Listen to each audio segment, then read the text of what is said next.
Hello, my name is Arabeth Balasko, and I am an archivist and historian serving at the Greenbrier Historical Society and North House Museum. Today is Thursday, December 9th, 2021, and I want to thank you for agreeing to participate in this oral history interview, which will primarily focus on your youth during the time you attended the Bolling School in Lewisburg, West Virginia. Before we begin, would you please tell me your full name and the years that you attended the Bolling School? My name is Marion Gordon, and I attended the Bolling School up through the 7th grade. Great, thank you, Mr. Gordon. And again, I thank you for being here with us, and I will be asking a series of questions today regarding your time at Bolling. If there are some that you do not, or that do not relate to you, we can skip over them. And if there are some comments or feelings that you have that you would also like to share about your time at the school, please feel free to share those at any time during our chat. I will begin now with a series of questions, and once again, thank you for taking the time today to share your story and your voice with us. So my first question, Mr. Gordon, is, can you tell me about Bolling School? Well, at the time, Bolling School was the only school that I knew about, and of course, it was in our neighborhood. I lived on Maple Street, and the school is on Oak Street, which is one street over, so we walked to school every day, and of course, you know, that was a lot of fun, you know, being a young kid. But once we got to school, it was all business. Okay. You know, because the teachers were strict and very strict, and they expected us to do certain things, and if we didn't do them, then we got paddling. Oh my goodness, Mr. Gordon, can you tell me a little bit, like, do you remember any of the different types of rules?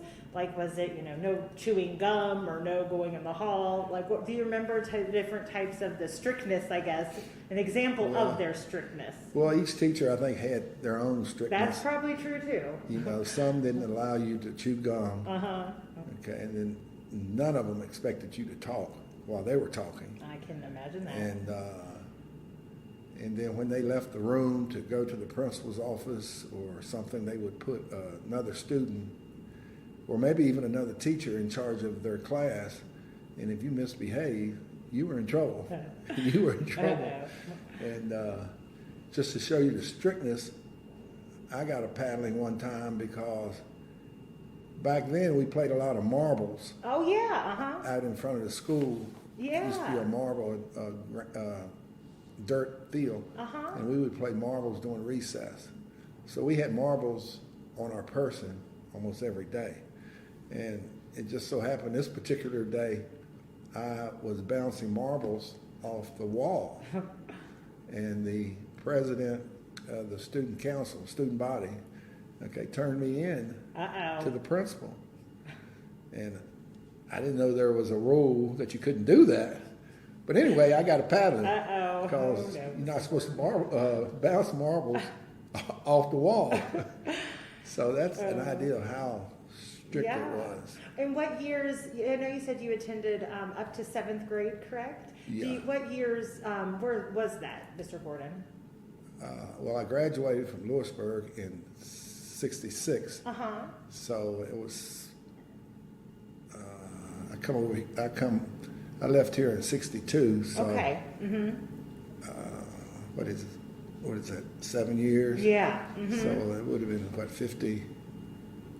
54? And that's, like that. do you remember who the principal was at the time? Oh, who gave you the paddling? Oh, yeah. Yeah, the principal was Earl Clay. Okay. Earl Clay, and I remember him very well because he had an outstanding signature. Oh. And to this day, I still try to copy his signature. See, that's a very influential thing. I love that. I love, even throughout time, those influencers still imprinted on you. Yeah. Mr. Clay and Miss Coleman, Margaret Coleman. Yeah, She was back then, you didn't have a separate classroom for each grade. You know, the first and second grade were in a barracks building. Okay. And then the third and fourth was in another barracks building.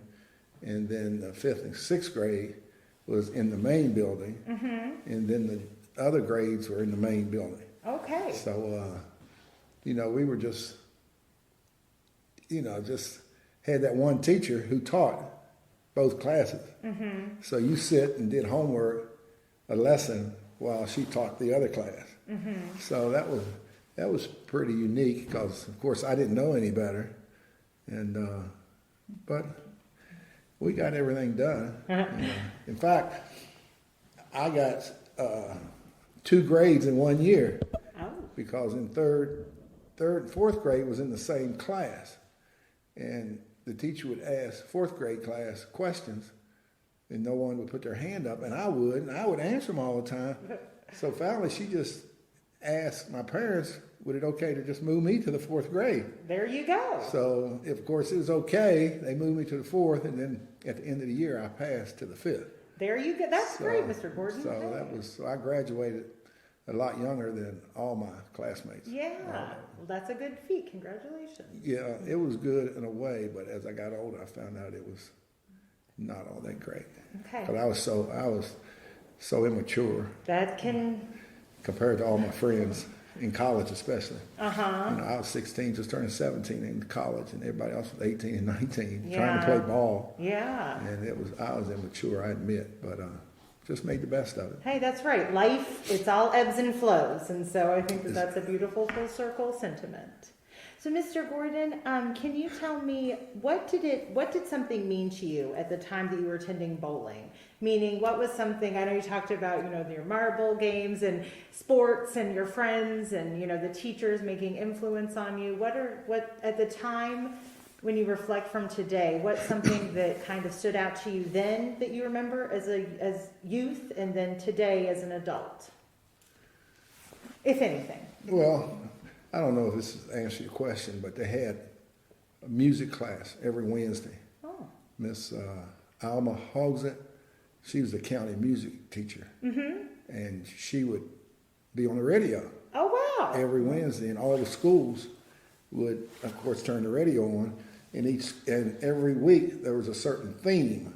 And, of course, the teachers would put the song for that week on the board, and you had to copy it down, and you had to draw a picture relative to the song. Oh, that's cool. And then at the end of the school year, they would have a music festival here at Bolling in the gym. And all the students from throughout the county would bring their folders with all their pictures and all their songs that they had written down, and then you got awards for the best, first place, second place, third place.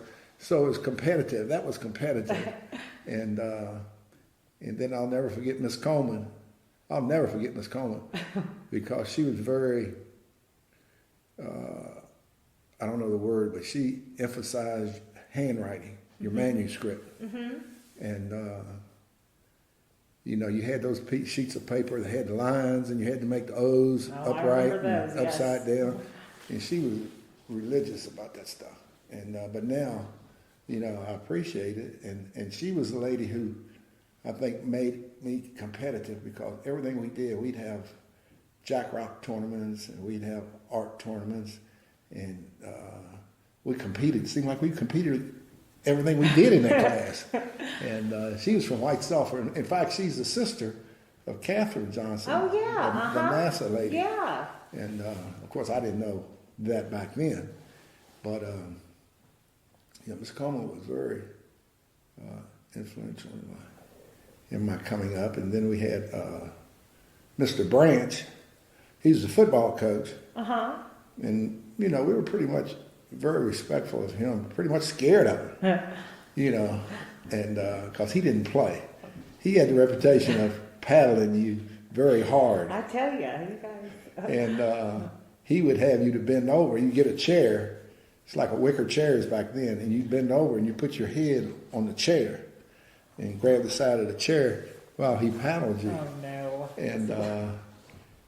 And so Mr. Clay paddled you, but you didn't have to do that. You just bend over and grab your knees, and so we were scared to death of Mr. Branch. We were scared not to do well in class, in his class. And what did you said he did football? Did he do other academics as well? Yeah, he taught history. History. Yeah, he taught history and football, and of course Mr. Clay. He was the chemistry teacher. Mm-hmm. plus he was the principal. Yeah. There was no assistant principal back then. And but I remember all my teachers.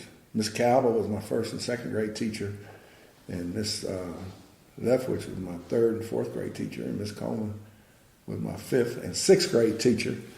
And then when we got to the seventh grade, we had Reverend Meekins. Oh. He came. He was a pastor at the John Wesley Church. Oh, wow. At that particular time. And Mr. Branch had gotten sick, so they brought in Reverend Meekins to substitute for him. And then we had Miss Carter, Pearl Carter, who was the English teacher, and Miss Anna Jackson. She was the math teacher, just a real small lady. She had a reputation of giving you the zeros. Oh, I've gotten a zero once in my life too, Mr. Gordon, so I can identify. And you know zeros don't average very well. No, they do not. So, and she was a math teacher, but she was good. You know, she made us appreciate, you know, doing your homework, and she had us get up, come to the board and show our work. And then there was Robert Merle, Bob Merle. He was an English teacher too, and he used to do a lot of sentence diagramming. Okay. Which I thought was fun. Yeah. I thought was fun, and he paddled me one time too. It sounds like I was a bad guy, but I wasn't a bad guy. I called this girl. She was giving me a hard time, and I guess I can say this. I called her a heifer. Okay. Which at that time, I guess you couldn't do it because I got a paddling because of it. And I'll never forget her, Evelyn. Yeah, I never did like her after that either. And so Mr. Merle, and then there was Mr. Saunders. He was the science teacher. And he at one time was teaching driver education here. Oh wow. And but when I got to the age where I could take it, I was over there at the high school, Lewisburg High School. And who else was there? Then there was a Miss Williams, not Edna Williams. Can't think of her first name, from Oregon Cave. She came in and took the place of one of the elementary teachers. I don't recall whose place she took. And she's a librarian too. Oh wow, yeah. And was the library here in the main building as well? The librarian it was up on the third floor. And it was just a little area about the size of this. And she had cookies and cakes and stuff up there. It was like the store. Okay, you could buy that's a place to go then. Yeah. She had notepads and pencils and erasers. You could buy stuff like that. And it was pretty neat. It was pretty neat looking back on it compared to the way it is today. It was, you know, it was real neat. So that was all my teachers. So. Well, those are great memories, though. I mean, it's amazing that you can, you know, truly step back into time, almost like, you know, what it looks like today, and you can still see all these pieces of it, and I think that's really great. I can see every piece of it. Yeah. Well, will you tell me a little bit? So if you closed your eyes and pretended, so the gym is right outside of our space. So what did the school look like to you when you were in the main building here? What was kind of the footprint? Well, the basic footprint is still here. That's great. And the gym is basically the way it is now. And it had a big stage. Okay, at one time they took the stage out. I think when it became the intermediate school, Lewisburg Intermediate School, they boarded up the stage and made this area that we're in now the cafeteria. Oh, okay. Yeah, and but they still had the gym out there. So, like I say, the footprint is still here. It's just been remodeled, and the classrooms are basically the same as they were then. They are now.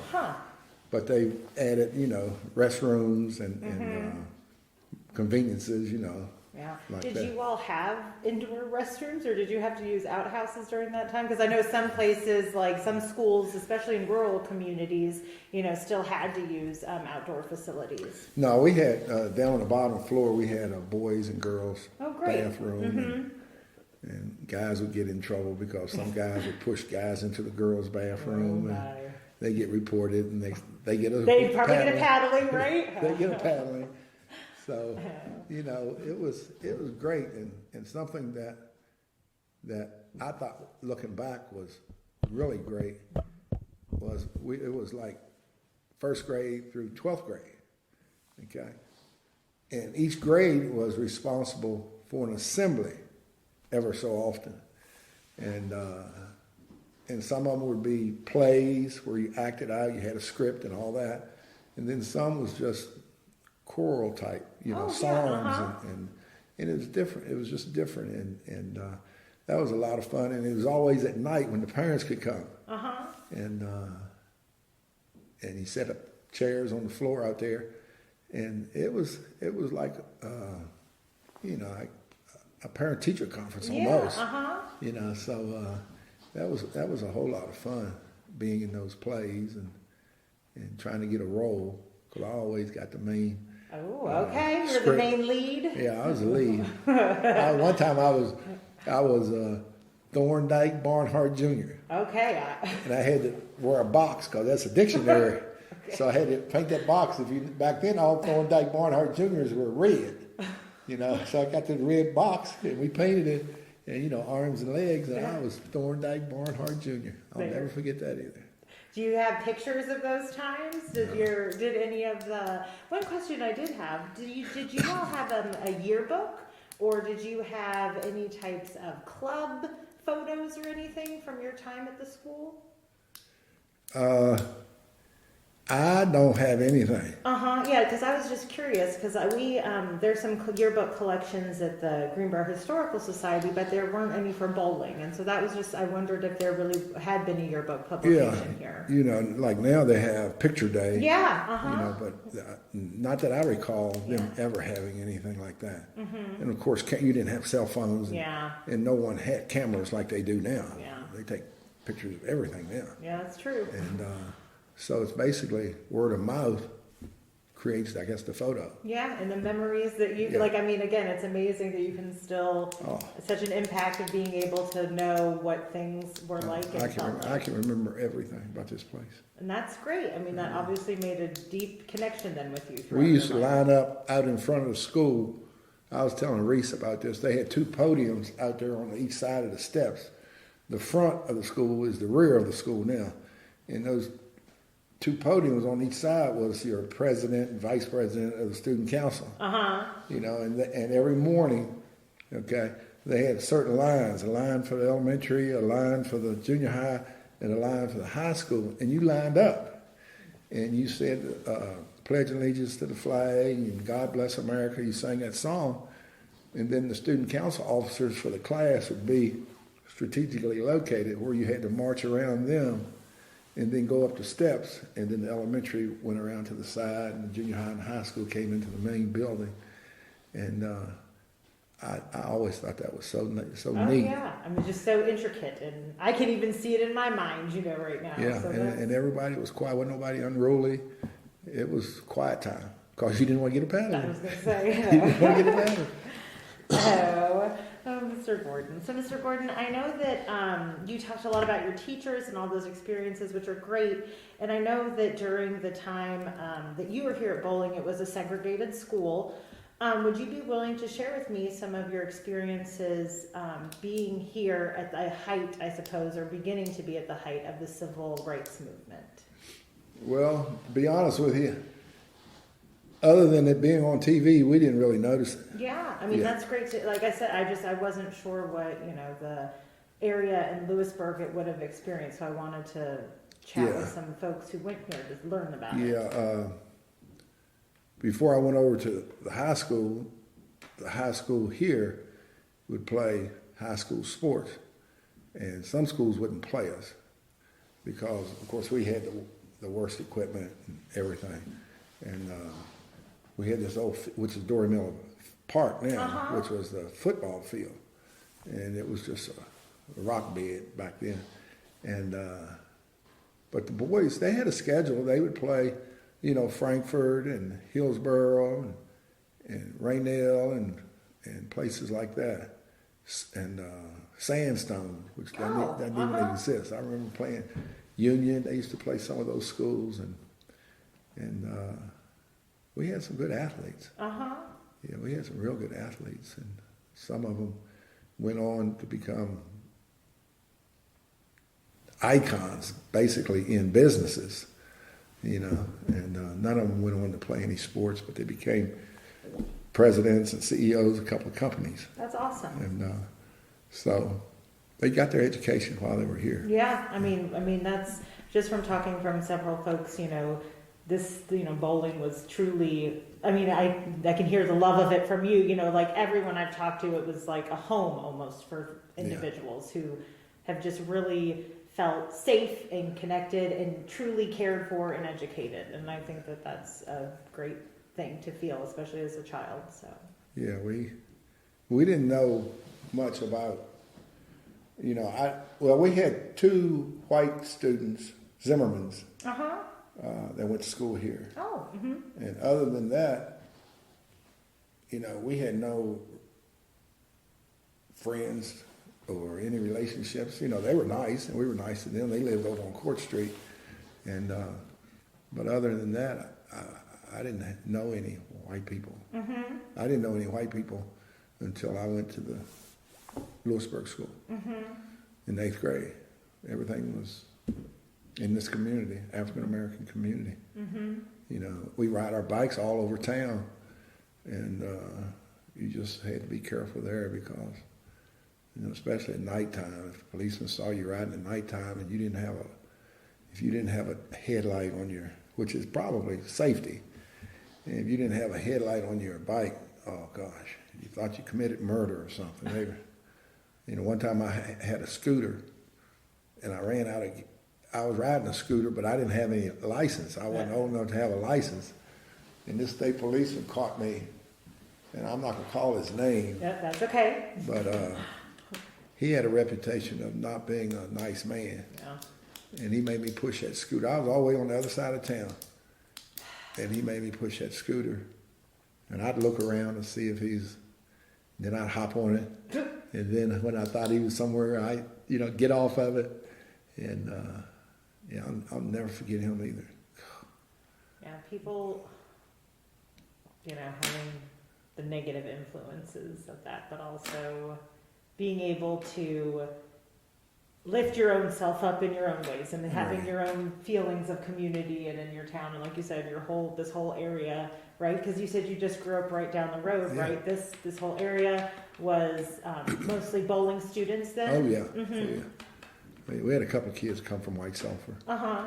Because several of their teachers from White Sulphur, so those kids rode over with them. That's great. There was no bus. Yeah, I was going to ask, because that was one of my questions, how did you get to school? And you told me you walked. Yeah, we walked. But I was wondering if there was any busing or any types of...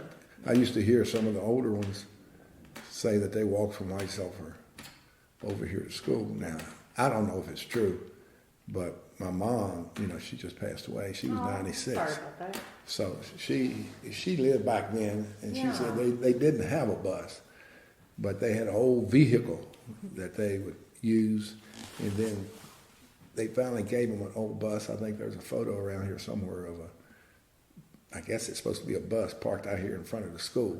It looks like something that got out the junkyard. Yeah. So it was, but that was back before my time. Yeah. But because this was the only black school in the county, so kids, back when my mom was in school, the black students come from Raynell, Ronsford, from the whole area, not just Lewisburg. But when I was in school here, all these other communities had their own little private, not private, but own public black elementary schools. And then they went to, when integration started, they went to the high school in that town. And so that was interesting. And, as far as the local community, like going downtown. Yeah, because that's what I was going to ask you about too, yeah. Well, when I was over here at Bolling, I didn't spend hardly any time in town other than maybe riding my bike. It used to be a Texaco. Oh, Down, I was like a Pee Wee Herman. Yes, I love everything about that. Yes. I rode my bike and I washed my bike and cleaned my bike up every day. And there were some employees down at Texaco. His name was Kelly. I forget his first name. They called him Buckwheat. Okay. And he worked in the wash bay.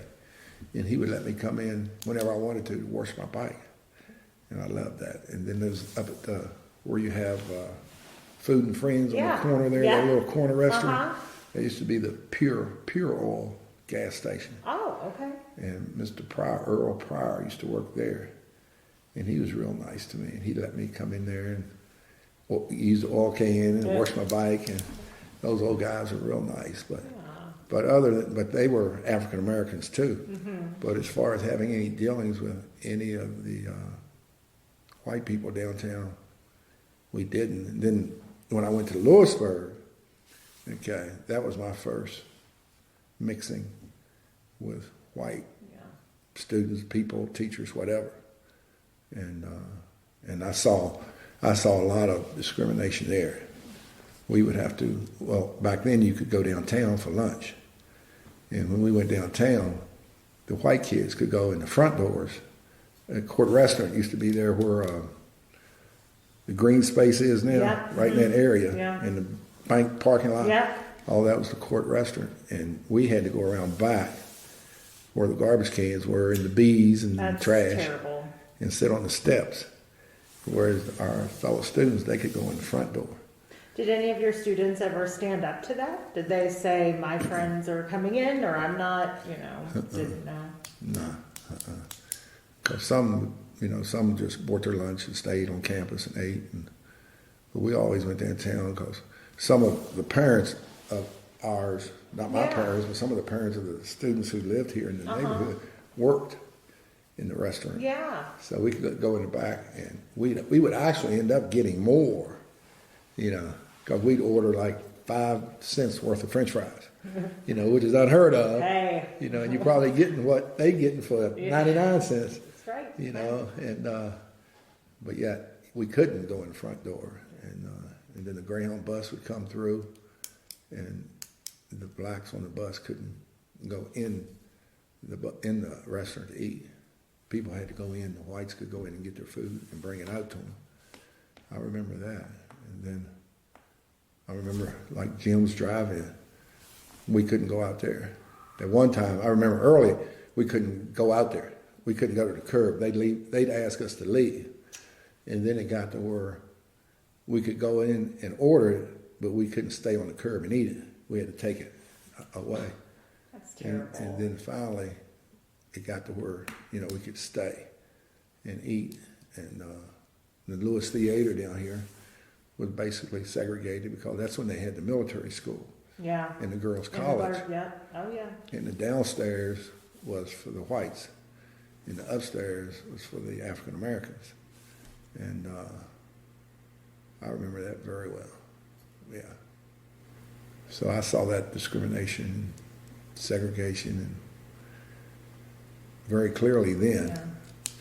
But we didn't really think about it. It was just in our own little world. And Mr. Gordon, were there in this area like grocery stores or restaurants in the Bolling community, like in the area around us, or did you have to go shopping downtown, or was it segregated in that respect too, where you couldn't go into some stores to even get your groceries? No, as far as I know, you could go in the store. We had a little, down here on the corner of Oak Street, used to be a little restaurant, had a pool table. Oh, fun. Where you could go in and get bubble gum, candy bars, and stuff like restaurant.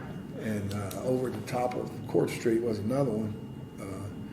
But you couldn't get any groceries. It was just little... Like kind of like fun or novelty stores, but places, more experiences than food. Right. So if you wanted to get any bread, milk, you had to go downtown to A&P. Yeah. Or Kroger, the regular supermarkets. And there was, not that I know of, any discrimination there. Of course, Mom and Dad did all the shopping. Yeah. So, so that was my experience doing that. Well, thank you, Mr. Gordon.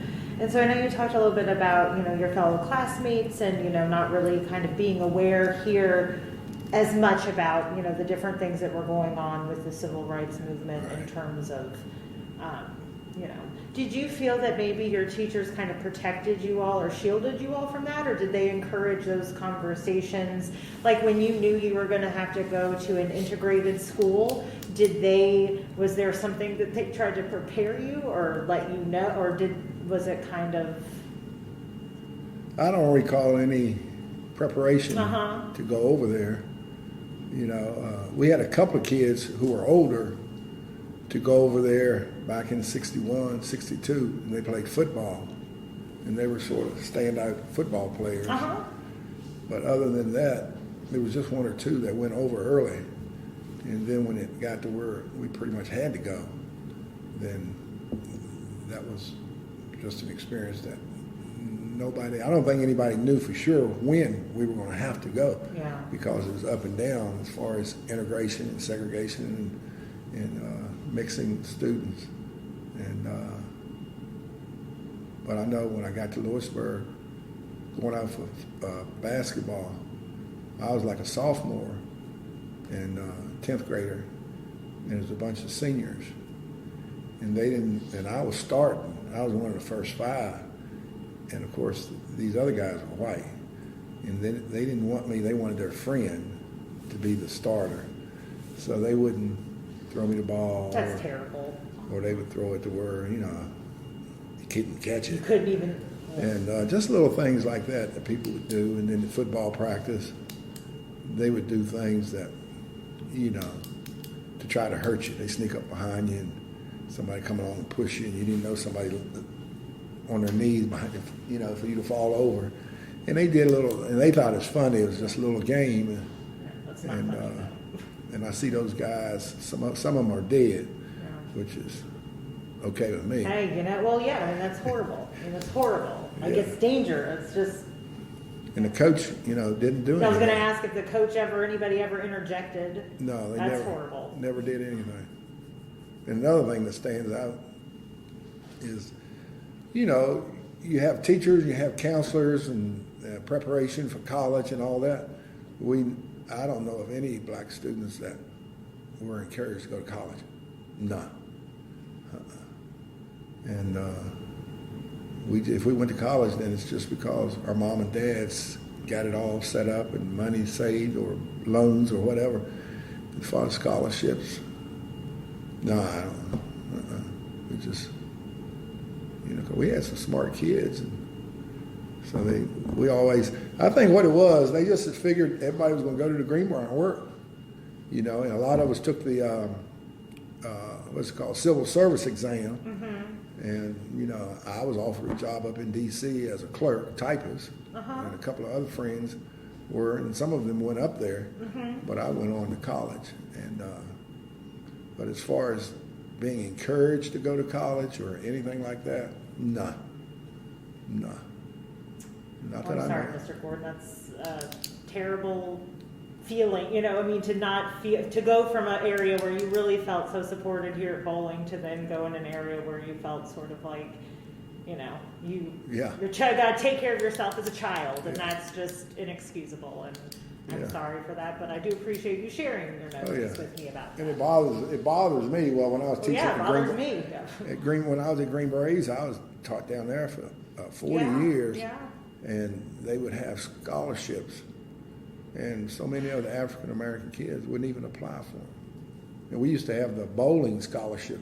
Oh, wow. Would you tell me about that? I didn't know about that. And we had a Bowling Alumni Association, which is pretty much dismantling. Yeah. And because most of the people who were attended had died off, and people didn't want to, I guess, then the pandemic come along. That's a whole other beast.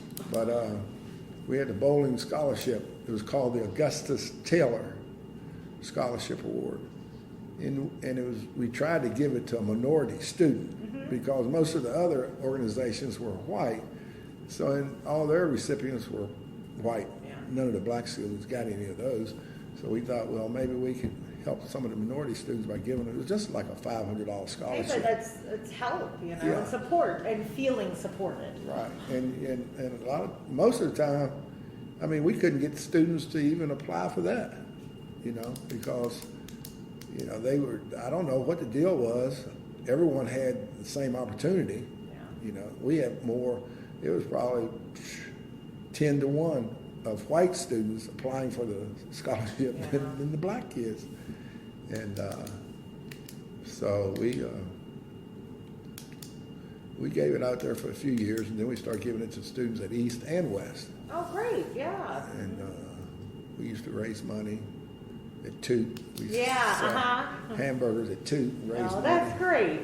to put in our scholarship fund. But then it got to where you're giving all your money to Carnegie Hall. Yeah.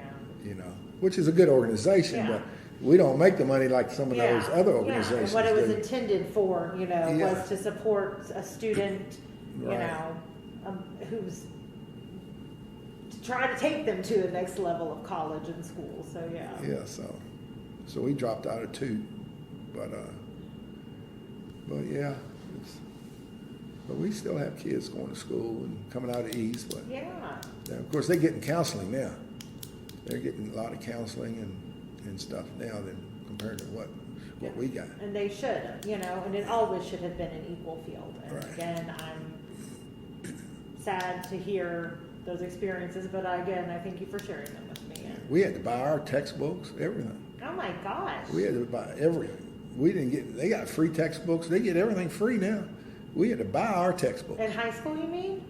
Yeah, in Oh high my school gosh. and over here at Bolling, we had to Yeah. buy our books. I'm not sure when they started giving free textbooks, but I think I was teaching school when they finally started giving free textbooks in Greenbrier County. And some of them textbooks were Those like are expensive. 50, Even 60 college bucks. textbooks, yeah. Exactly. And so some kids would go the whole year and don't have a textbook. So Again, creating inequitable fields to even start with, Yeah. And so it was crazy. It was crazy, Yeah. but we managed. Yeah, We and survived. really, it's a testament of all the accomplishments that you've done, and all of your fellow alumni. You're talking about all their accomplishments, Mm-hmm. and again, when the amazing thing when someone feels supported and valued, what Yeah. greatness and change they Uplifting, can yeah. make in the world, truly. And I think that that's great that Bolling School provided you, from what it seems, as a haven to grow and foster Yeah. into the person you've become today. Oh, and yeah. I think that that's a beautiful thing. Yeah, I give Bowen all credit. Yeah, and I think that's great. Yeah. So, Mr. Gordon, so the last part of this of the interview for this section is: do you feel that you have anything else you would like to share, or that you think is important to understand and reflect upon regarding the African American history in Greenbrier County? So, meaning, is there any, for today's generation, or trying to Well, I don't know encourage if folks? this is, when they had Greenbrier Military School, of course, it was all white. And then they had the girls' school, Sure. Greenbrier The School for college. Women. Yeah, and it was all white. It was all white. And finally, you couldn't get in there. Okay? And then finally, I think the federal government come along and said, you're going to have to integrate. So a couple of our friends from White Sulphur, athletes, not just regular students, they had to be athletes. Okay? They were able to go to GMS, that's what we The call it. military. Mhm. Yeah, because they could play football, not on their academics, because they could play football. But they never did, that I know of, integrate the girls' school. Oh, I don't believe they did. And after I a can't. few years, things shut down. Yeah, because they closed in 1972, as did the military school, I believe. But Yeah. I do not believe that they had integrated, from Yeah. what I understand. Yeah, we used to go over to GMS, all the young guys, because, in the wintertime, there was no outdoor courts. Well, the outdoor court was over behind the high school, Lewisburg High School. Oh, uh-huh. And, which is a tennis court now. Yeah, uh-huh, down by the hospital.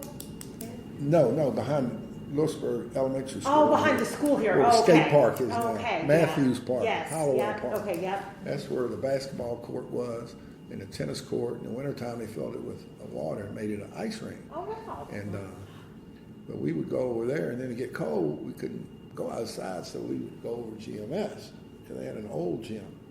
Okay, and we'd go in there, and soon as one of the instructors over there, one of the white officers or supervisors, teachers, found out we were in there, they'd come and make us leave.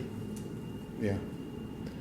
And so it was, I don't know, it was just made you want to be that much better, I guess. Yeah. And you were much better than anybody who would ever treat a human being like that. So, Yeah. So, So, Mr. Gordon, I have just two more questions for you. What would you say has changed the most from the time you were a young person to today? And I know that especially since you were a teacher, also at East, what are some positive changes that you feel, from, again, your youth to now that you feel that have happened either in Greenbrier County or just the world in general? I think now kids growing up don't have an excuse, because if you want it, there's means to get it. You've got the military. You can join. They'll pay you to go to school. They've got grants based on your parents' income. They've got the scholarships I'm mentioning, community scholarships. There's so much out there. If you just go get it, I don't see why you can't achieve whatever you want to achieve. But you've got to want it, and some of the kids, I don't know if they don't see enough role models or they're not encouraged at home, but there could be a lot more African American students doing better than what they are. It seems like around here there's an out of proportion number of ladies that go to college and finish compared to guys. Mm-hmm. I don't know why that is. I think guys think if they don't get a scholarship or some kind of financial assistance to play sports, then they can't go to school. Whereas it's really not about sports, it's about, making a living and graduating and getting a good job. And so that's one of the big things I see is kids don't seem to be motivated or still aren't encouraged enough as they need to be. And they don't see enough role models, because at Greenbrier East, the most teachers they've ever had at Greenbrier East, which is at the time was like 1,400 students, was like 3 teachers. Yeah. When the school opened, there was Pearl Carter and Dolores Maddox and Reverend Law. It was 3. Mm-hmm. Okay, and then Miss Carter resigned. I come along. Well, there was Bob Murrow too. Bob Murrow, who used to be here. Yeah. Uh-huh. Yeah. In fact, I took his place at East. Oh wow! He was the driver ed teacher at East, and he retired. And I was a history teacher at East, so they asked me did I want to become the driver ed teacher. So I became the driver ed teacher. But it was never more than 3, 4 teachers. That's the county. That's not just Greenbrier East. That's the whole county. And there was never.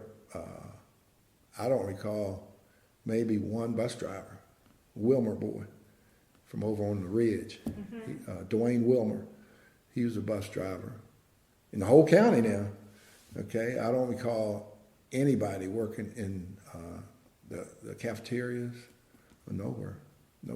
Downtown Lewisburg, all the blacks. You went to Greenbrier.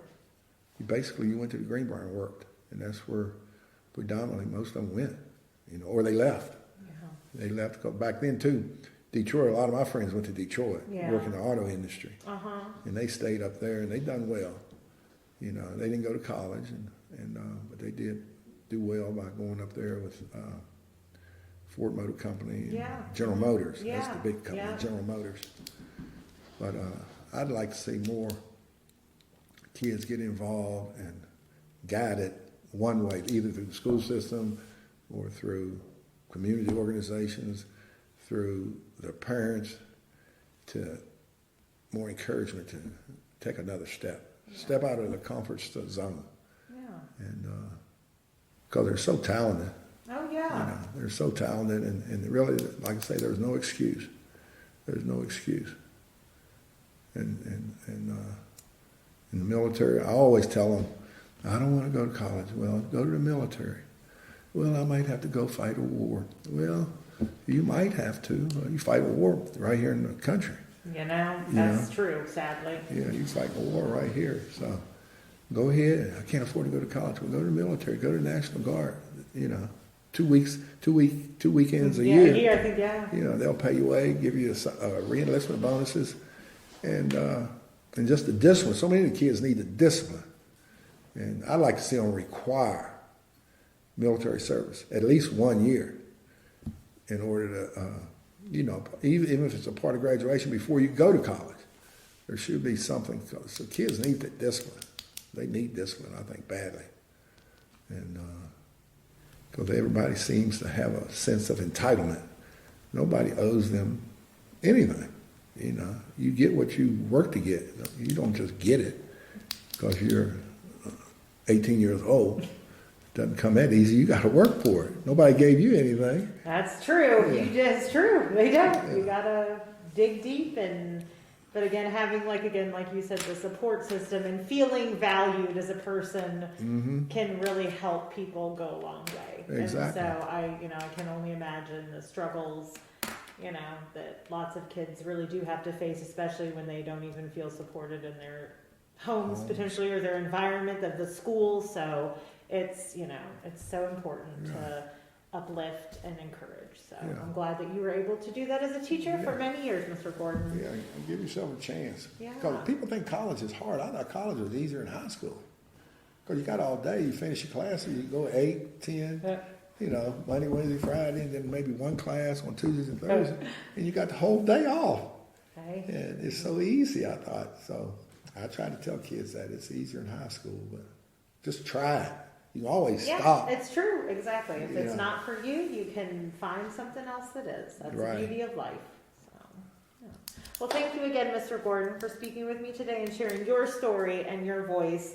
And I just really want you to know that your time and participation is truly valued by me and by hopefully folks who will be able to listen and feel inspired by your story. Well, I hope I was able to answer your questions. Oh, you did more than not. Like I was great learning all about the school and the teachers and all these great things. And I love the organic flow of storytelling and talking. Yeah, I was told to mention to you about the law building. It used to be the law building. Yeah, I'm not sure. You tell me. Yeah. It used to be the old library downtown. Oh, yeah, the pink building. Yeah, pink building. Okay. That when we were growing up, that was the library. Yeah. Yeah, and downstairs was the library, and upstairs was the museum. Oh, cool. And they had all them relics and artifacts, antiques, whatever you want to call them, from the Civil War. And we used to ride our bikes down there, and we used to play in there. Oh my, I love this. Yeah, we used to play in there and go over and look at those guns. You couldn't; they were in the glass cases. You couldn't touch them or anything.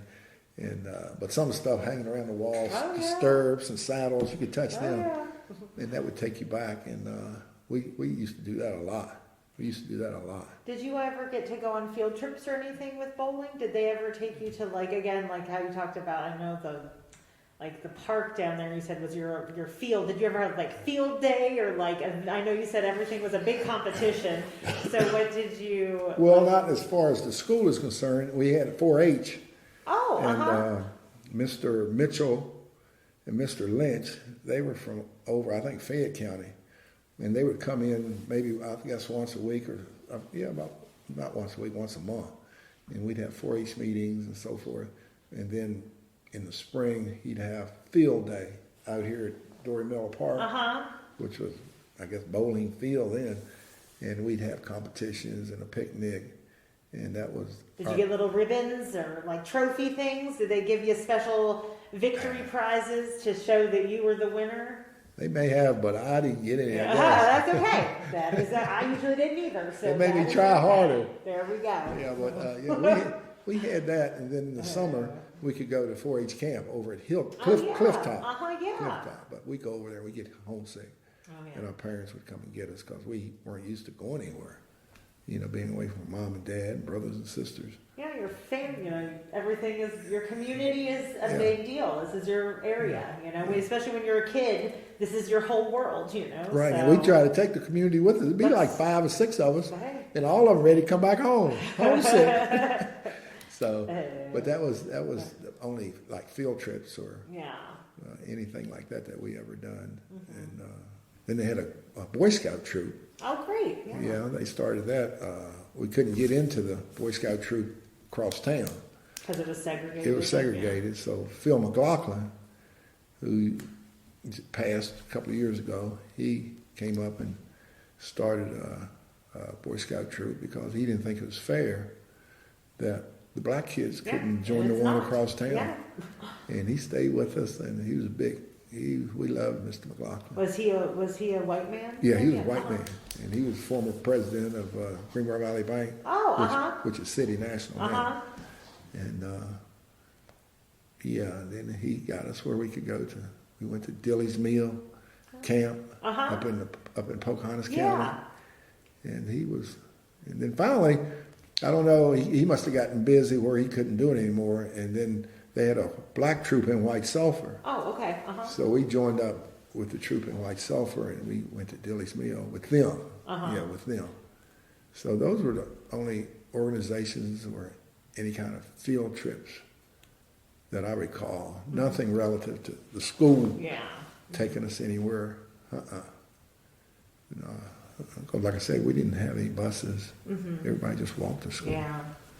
And did they, Mr. Gordon, did they have I know you had mentioned the cafeteria later on came in here, but when you were here, did you bring your own lunches? Did they have a cafeteria? What was that usually like? Well, go back to the landscape. Yeah. Up here in the back where the parking lot is, they brought in all these, well, they were there. I don't know when they brought them in. They were Army barracks. And that you had said the younger kids and stuff were in too, right? Yeah, they were in two down here, where we are now. Okay. Were barracks. And then up in the parking lot back is another one. It was like 4 of them. Oh, wow. One come down this way toward the driveway, and that was the football dressing room. Okay. And then there were one went that way. That was the room for special ed students. Okay. And over on the side was the cafeteria. And Mr. Clay, the principal, his mom was the cook. Oh, And a lady, a student council officer, would come by every day, and she'd have a list, and you give a quarter, you sign up for lunch. And they were good lunches. Oh, I can imagine home cooked lunches. Yeah. By a community member who's probably loved dearly, and plus the principal's mom, you know it's going to be a good lunch. Yeah, Miss Clay. Yeah, we had lunches. Yeah, so that was, I forgot about that part. And then eventually tore the barracks down. Yeah. And tore all that down. And did they ever bring in special lecturers or people to talk to you all? I mean, you know how in high school today, there's different programs or say no to drugs type of programs and stuff, but did they ever sponsor any lectures or anything for you all here? None that I recall. Yeah, because I know how you said the auditorium and how you got to put on your plays and the different things. I just didn't know if they brought folks in to do music shows or, No, none that I recall. Yeah.